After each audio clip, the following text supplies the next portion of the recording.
Hey guys, welcome back to RAC, where we talk all things audio production and sound. In this video, we will dive into the intricacies of why your vocals might not be cutting through your mix, and go over actionable solutions to elevate your vocal tracks. Whether you're a seasoned music producer or aspiring audio engineer, mastering these elements will significantly enhance the quality of your mixes. Hi, I'm Diana Everett, a singer-songwriter, producer, and RAC grad. Creating a crystal clear vocal mix is an art form that requires a deep understanding of the tools and techniques at your disposal. The clarity of vocals in a mix can make or break a track, and achieving that pristine sound is often what sets apart professional recordings from amateur ones. Let's dive into a few reasons as to why your vocals maybe aren't cutting in your mix, as well as stay tuned to the end of the video because we're including a vocal mix cheat sheet. Let's go!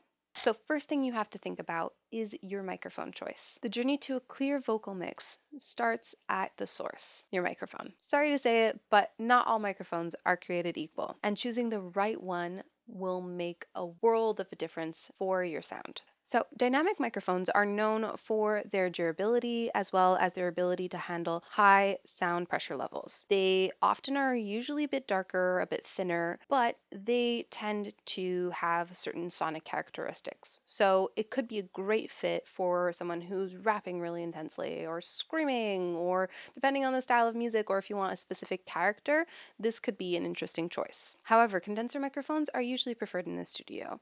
We usually choose them because they are more sensitive, have a larger frequency range, as well as have more ability to capture the nuance of a voice. There are a lot of different types of microphones, and these different types of microphones will have different sonic characteristics. If you want a relatively neutral, natural sounding voice, you want to go with something that has a flat frequency response. However, it is sometimes good to have a little boost in the high end to get that presence. So depending on the microphone you have, the microphone you're choosing, whatever you're renting, you will get different things. So that's important to think about. We have a whole video on choosing the right microphone for you. Check that out in the description below. Second thing to think about is the proximity effect and mic distance. Two common pitfalls in recording vocals are not understanding the proximity effect and misjudging the distance between the artist and the microphone. Proximity effect is a phenomenon where low frequencies are actually amplified when you get closer to the microphone. So your sound source gets closer to the microphone, and then you start to get this boomy type sound. This can result in a muddy/boomy vocal track if this isn't managed correctly. To counteract this, you want to maintain a constant distance to the microphone, probably between 6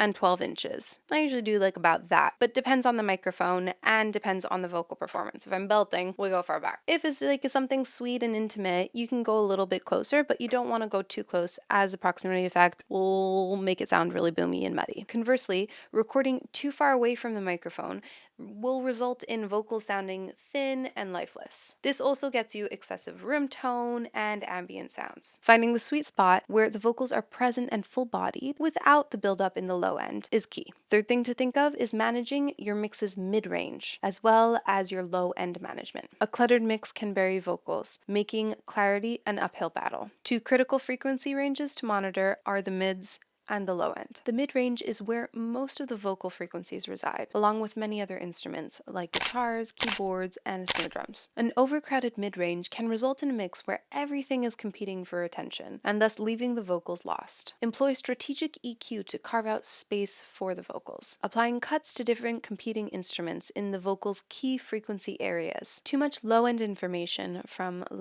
bass instruments or kick drums can also detract away from vocal clarity. It can cause muddiness and eat up valuable headroom in your mix. High-pass filtering non-bass instruments as well as careful EQ adjustments can help clean up your low end, ensuring your vocals stand out. Fourth thing to think about, the center of your mix. Vocals typically sit in the center of a stereo mix, along with bass, kick, and other foundational elements. This central congestion can make it really challenging for vocals to shine. Panning instruments and applying stereo widening effects judiciously can help make space in the center for the vocals. Additionally, techniques like sidechain compression, where instruments slightly duck in volume when the vocal is present, can help maintain vocal prominence. Alright guys, time for the vocal mix cheat sheet. To wrap up, here's a simple cheat sheet to help you nail your vocal mix every time. Number 1, choose the right microphone. Experiment to find the right microphone for the job. Spoiler, it might be different on every song.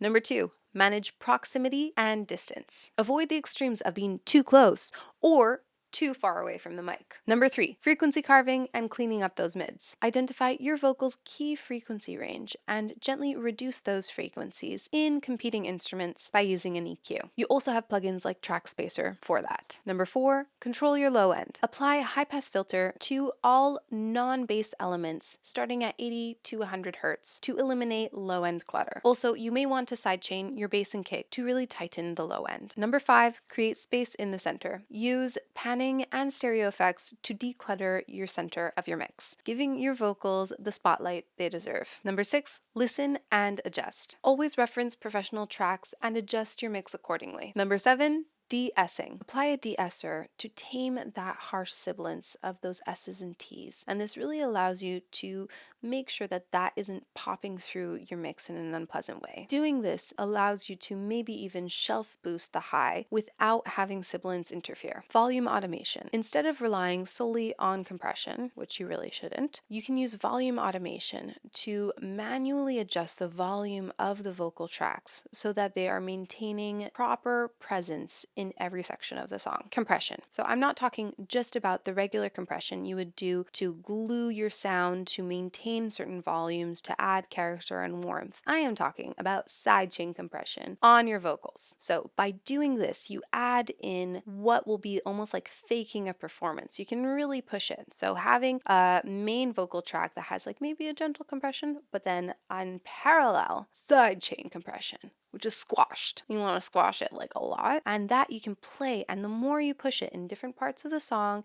at different key moments, automate that as well, you can really take your vocal performance and get it to cut through and punch through. And number 10, reverb and delay. Use these effects sparingly on your voice to add depth without washing them out. A key thing to think about is either using early reflections so that it's not competing with the voice, or consider sidechaining those to the main vocal track as well, as that will then do a tail end reverb, which is much nicer. All right, that's it for this video. I hope this helped with you understanding why your vocals aren't cutting it and what you can do to make it better. We come out with new content every week, so if you like this, please feel free to like, share, and subscribe. I'll see you in the next one.